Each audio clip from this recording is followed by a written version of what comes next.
Bien-aimés dans les Seigneurs, bonjour. Je voulais un peu vous parler de mon témoignage aujourd'hui par rapport à l'amour du prochain et j'aimerais vous partager et puis que vous compreniez l'importance de l'amour du prochain dans la vie de Jean. Donc, il y a de cela quelques années, j'étais en Russie pour faire mes études. Et après, je suis arrivée, j'ai commencé mes études, j'ai commencé par la langue russe au début. Et après, tout était bien, parfait et tout. J'habitais dans le home et tout ça. Sauf qu'à ce moment-là, je n'étais pas encore, comment dire, je ne m'étais pas encore dépouillée en fait. Donc j'ai vécu comme ça, sans savoir que telle chose était mauvaise, le maquillage n'était pas bon, tout ça. Je mettais tout ça, je ne savais pas. Or que Dieu avait un plan pour moi. Donc moi, j'étais quelqu'un qui aimait vraiment être belle, quoi. Je voulais que quand je passe, que les gens me trouvent belle, en fait. Or, ça, c'est pas bien. Normalement, pour quelqu'un, en fait, un homme ou une femme, bon, la plupart, c'est des femmes qui veulent que tout le monde le voie belle. Mais normalement, quand on est une femme, il faut vouloir plaire d'abord à Dieu. Il faut vouloir plaire d'abord à Dieu. Ensuite, si tu es marié, plaire à ton mari. Bon, moi, à l'époque, après, comme tu vois, quand tu grandis dans ton pays, en Afrique, la plupart des gens, ils veulent, comme au Congo par exemple, les gens, ils veulent saper, tout ça, qu'on te trouve belle et tout. Tu te rends même pas compte que c'est pas bien, quoi. Et vu que j'étais chrétienne catholique en plus, alors là, je n'y connaissais rien du tout. Pour moi, j'ai pensé que je suis allée faire mes études en Russie, tout ça, comme ça. Or, Dieu avait un plan pour moi. C'est ce que j'ai compris après, quoi. Que Dieu avait vraiment tracé un plan pour moi, pour me ramener à lui, en fait.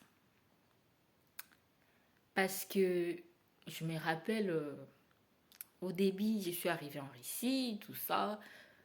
Et quelques années après, bon, pas des années, hein, je crois plusieurs mois après, tu vois, comme tu arrives en Europe et tout, les climats, j'ai changé automatiquement. J'ai vraiment, la peau était encore bien, tout ça. Sauf que j'avais ma lotion de beauté que je mettais tout le temps au Congo qui mettait un peu, m'éclaircissait un peu la peau. Je ne savais pas que c'était pas bon de s'éclaircir la peau non plus. Ça, je ne savais pas que c'était pas mauvais, que c'était pas bon, pardon. Donc du coup, bah, j'étais arrivée en Russie, mais à chaque fois que quelqu'un partait au Congo, je faisais appel à cette lotion-là. S'il te plaît, tu peux me ramener cette lotion-là. Parce que pour moi, sans cette lotion, j'étais pas, ma peau n'était pas bien, quoi. Donc je voulais corriger Dieu. Alors que là, ça fait beaucoup d'années que je ne l'utilise pas, ces lotions, pardon. Je ne suis pas moche.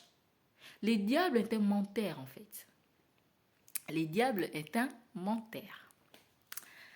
Il te fait croire que sans ça, tu ne seras pas belle, sans ça, tu ne seras pas belle, alors que pas du tout. Parce que là, ça fait plusieurs années que je ne mets plus de lotion, tout ça. Mais j'adore ma peau actuelle. Je me trouve maintenant belle au naturel. Je n'utilise plus le lait de beauté qui m'éclaircit la peau ou quoi que ce soit.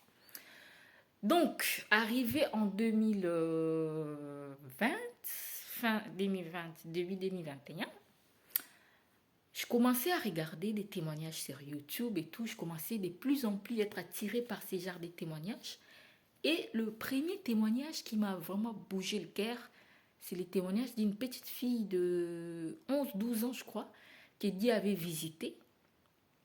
Et puis qui Dieu avait visité, qui parlait, qui disait telle chose c'est pas bien, le faux cheveux c'est pas bien, le maquillage c'est pas bien, le boucle d'oreille c'est pas bien, le pantalon c'est pas bien, le vernis à ongles c'est pas bien.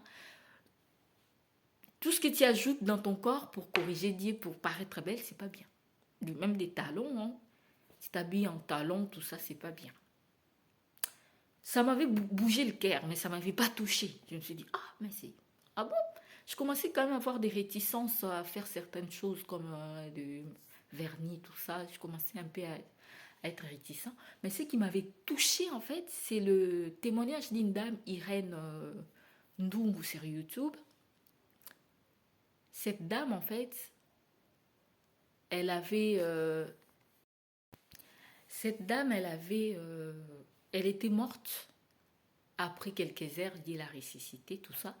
Donc du coup, pendant ces heures-là qu'elle était morte, dit elle a fait voir beaucoup de choses. Elle a raconté son expérience, des choses qu'il a vues, exactement les choses que la petite fille de 12 ans avait dit. Et c'est la même chose que la dame a dit.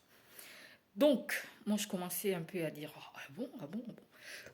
Excusez, donc après, je regarde un autre témoignage d'une sœur du Nigeria, je crois. Cette sœur, elle parle, elle était morte aussi, tout ça, pendant quelques heures. Elle a vu exactement des choses qui... Non, ils ont dit les mêmes choses, quoi. Du coup, je commençais à voir de plus en plus des témoignages des gens qui meurent quelque temps, qui Dieu fait visiter et tout. Je me suis dit, là, j'arrête tout. Donc, j'arrête avec tout ce que je viens de citer là. J'ai décidé de passer par la délivrance. Et c'est comme ça que je suis passée par la délivrance et je suis redevenue naturelle. Alors là, c'était plus moi du tout. C'était des personnes différentes. Donc du coup, au début, j'étais coquette, j'aimais m'habiller, tout ça, je voulais paraître très belle. Et d'un coup, j'ai arrêté tout ça. Donc c'était plus la même personne, quoi. Au début, j'ai souffert un petit peu parce que j'avais vraiment coupé mes cheveux. Je voulais plus avoir ces charres de cheveux où j'avais mis plein de choses dedans, de défrisage qui n'est pas bon non plus. Le, J'avais mis beaucoup de choses dedans, le mèche, tout ça. Donc j'avais coupé tout. Je suis passée par la délivrance et là, j'ai pas dans mon église. Les gens, ils commencent à me... C'est une église en récit. Hein. Les gens, ils commencent à ne plus vouloir s'asseoir à côté de moi. Les gens, ils se posaient des questions, mais pourquoi elle est devenue comme ça, tout ça. Le pasteur me trouvait, il me saluait même plus, il me saluait même plus. Parfois, je le saluais, parfois, il répondait même pas. Mais sa femme était gentille quand même avec moi. Donc, c'est comme ça que j'ai vécu pendant longtemps, et même quand je partais travailler, tout ça, les gens, ils avaient toujours tendance à croire que c'est comme si j'étais quelqu'un qui a fui la guerre, quelque chose comme ça. Et c'est à ce moment-là que j'ai ressenti le besoin de l'amour du prochain. J'ai compris à quel point c'était important d'avoir l'amour du prochain, de ne pas repousser les gens parce ils se sont pas maquillés ou parce qu'ils se sont pas bien habillés. À l'époque, j'avais maigri aussi, j'avais beaucoup de problèmes au niveau mental. Donc j'avais des problèmes que je devais régler. Donc du coup, je pensais beaucoup, j'avais beaucoup de soucis à cette époque-là et ça me faisait maigrir.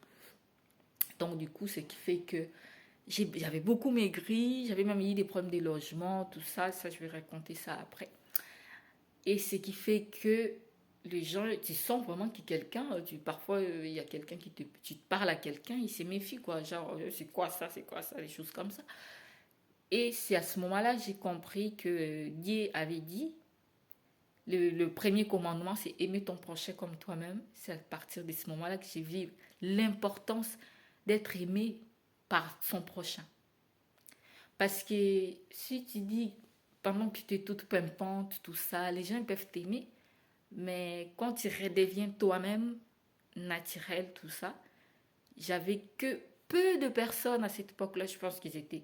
Bon, avant où je mettais tout ça, j'avais plein d'amis, j'avais beaucoup de gens qui étaient autour de moi, même à l'église et tout.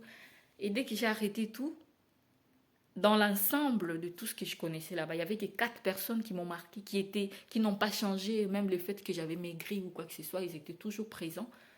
Donc, je voulais vous faire comprendre que l'amour du prochain, c'est vraiment bien. Aimez-vous les uns les autres et ne voyez pas que celui-ci ne s'est pas lavé pendant 3 jours, je ne vais pas lui parler.